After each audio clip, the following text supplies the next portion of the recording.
Welcome to yesterday's NBA news from the 15th of July. We had two deals, crazy times, some rumors, but nothing crazy, more recycled news anyway. And Team USA played some Summer League watch, and that's it.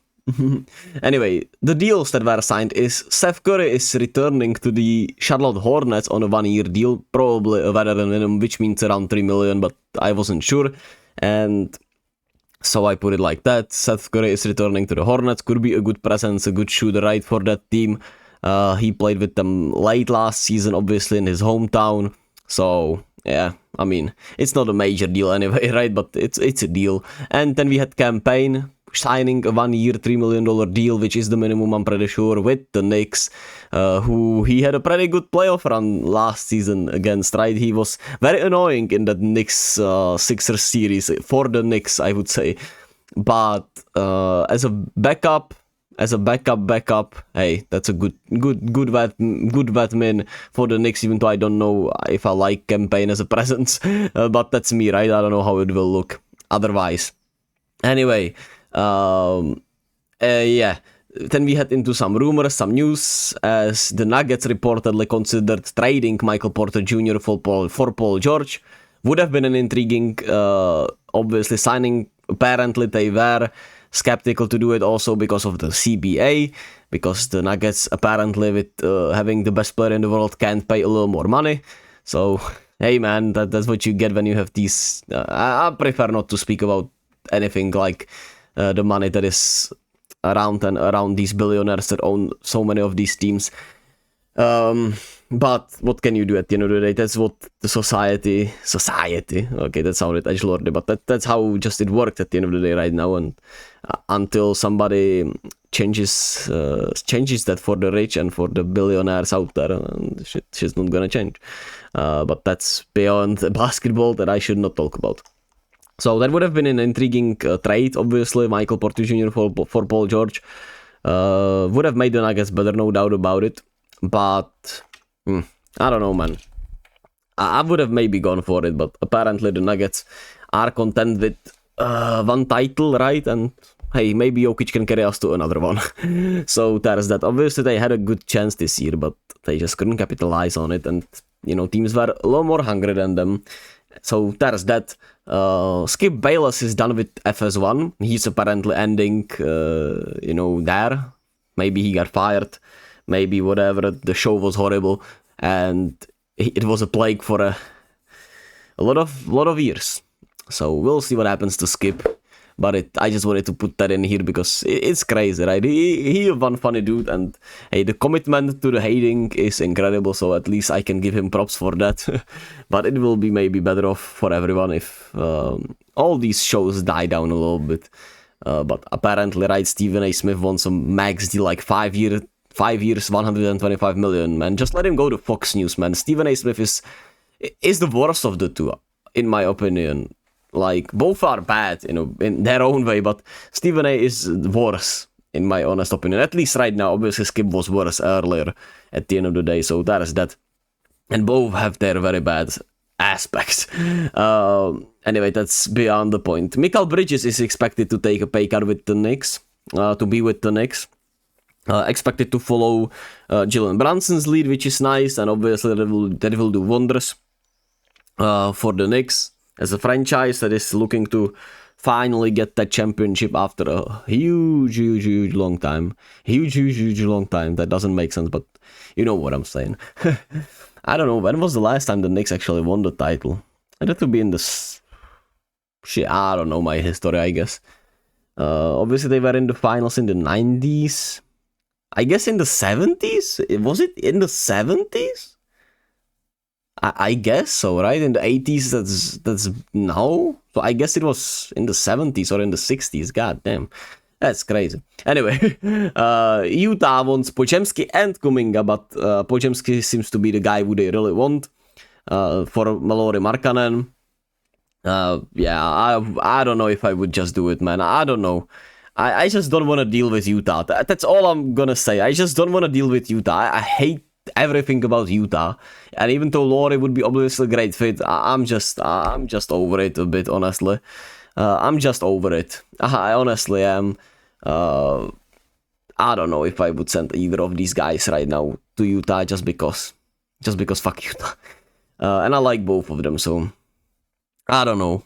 It's a tough spot to be in anyway, but I'm willing to roll the dice with what the Warriors have, even though it might not be pretty. Maybe we could get Cooper Flag. So there's that. Anyway, Bronny won Call of Duty tournament and Summer League.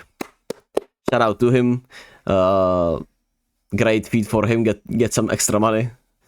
He probably doesn't need it, but at least it was a fun story. Anyway, Killian Hayes apparently worked out in Las Vegas. The Nets were in attendance, which, I mean, on brand for the Nets to be in front of embarrassment.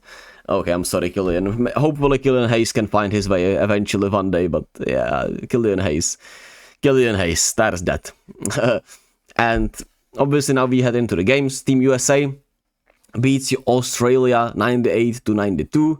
Joel Embiid continues to still look awful and a bad fit with this rendition of the USA team, which is funny, right? I would bench him, but Steve Kerr will be sticking with him, and he keeps getting better and better. Still no Kevin Durant, which obviously is also tough because he'll probably be starting.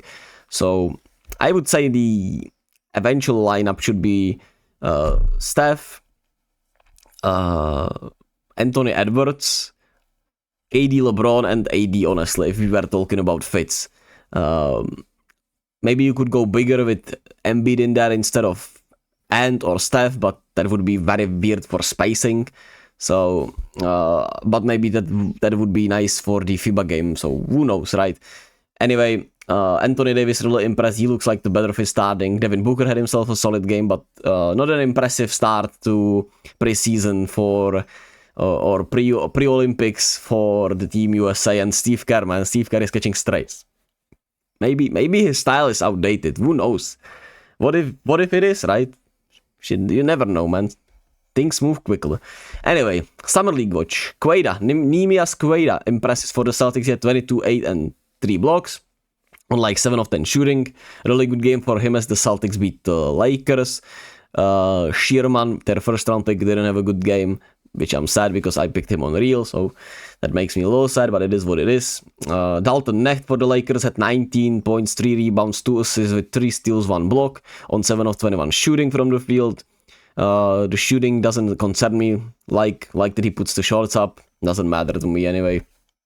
Or doesn't matter in a way because you just can't take Summer League that seriously. But the next guy we're talking about, right, Bronny James. Another bad game for him. He was like 1 of 5, right? And this is just the worst thing that could have happened to him. Jaylen Brown was also seen talking about Bronny not belonging in the league or not being credited for the league. He's not an NBA player yet or something like that from the lip readers. Which, I mean, just let them have their conversations. Anyway, yeah, I don't know, man. It might have been better for Bronny to stay 1 year at least still in college, but... we'll see, man. It depends, right? Hopefully it's all his decisions and it's all, you know, on his term rather than LeBron pulling the strings, which I don't believe he is. I believe he's letting Bronny do these decisions for himself. So, yeah, it's just bad for him, but don't take too much into account of Summer League. We'll see how things pan out eventually, right? He'll probably be in the G League, no doubt about it. But... it is what it is, man. It's still impressive that he's been able to even play at a high level when you think about what happened a year ago, right? It was a year ago, pretty much. So, yeah. So, hopefully he finds his way. Anyway, Utah, on the other hand, keeps disappointing me with Taylor Hendricks, man. What the hell is going on with Taylor Hendricks? I kept believing, but I don't know, man. Even the Summer League is making me more skeptical about him. Yeah, I don't know. He doesn't look right. Doesn't look right with the NBA game. Didn't look right last season when he got his chances to me. Hasn't been sharp at Summer League. Cody Williams, Kyle Filipovsky, and Isaiah Collier have been so much better, right? And that's another. Those are another picks for the Utah Jazz. And I mean, he was their best top pick in the last 2 years, but in terms of obviously 8th overall. But yeah, it's not pretty. So that's really disappointing for me. While Colby Jones emptied the clip, which I, for whatever reason, had clip. My bad, y'all. For the Kings. 25.6 6 rebounds with 3 steals and 1 block on 10 of 21 shooting from the field. Really impressive from him.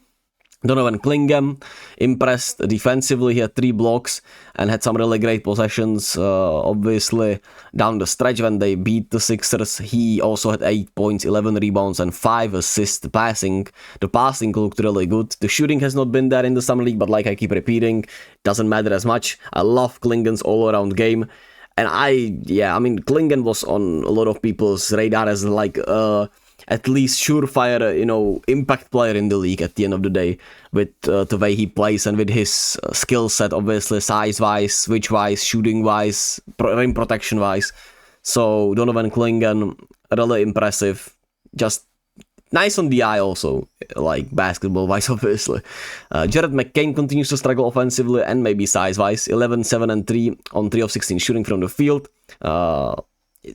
The shooting, like I keep saying, keep repeating all over again, but it will be intriguing to see how the size will play a role with him. He had a training to shoot over bigger players, so we'll see. Then Gigi Jackson doing what he does yet, 23 points, 11 rebounds on 9 of 19 shooting. Ron Holland did not play, which makes me sad because of previous injuries. Was excited to see him play. And Ray Shepard and Cam Whitmore had an off game on time, so the Pistons still won, which is rough because my Whitmore Summer League MVP pick is looking a little tougher. AJ Griffin at least had a good game for the Rockets, 18-5, the former Hawk.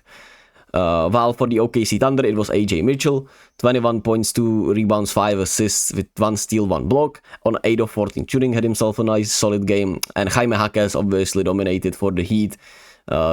Christopher was also great. Kelal Ware had himself some good moments. And that's it from Summer League today from me. We have more WNBA that I'm excited about today. Some fun games and some games that are early on in here for me, or late on, right? But for WNBA standards and for NBA standards, the basketball is on a time that I can watch live. And more Summer League, of course. Hopefully, maybe we get some other news. Highly doubt it, because it's just gonna be slow until probably after the Olympics, or until like the August, 8th or 6th, when Lauri Markkanen has to sign his extension. So that is that. Thank you all for listening, thank you all for watching. Be kind to yourself and to others, and I'll catch you all next time. What? I'll catch you all next time. Just be.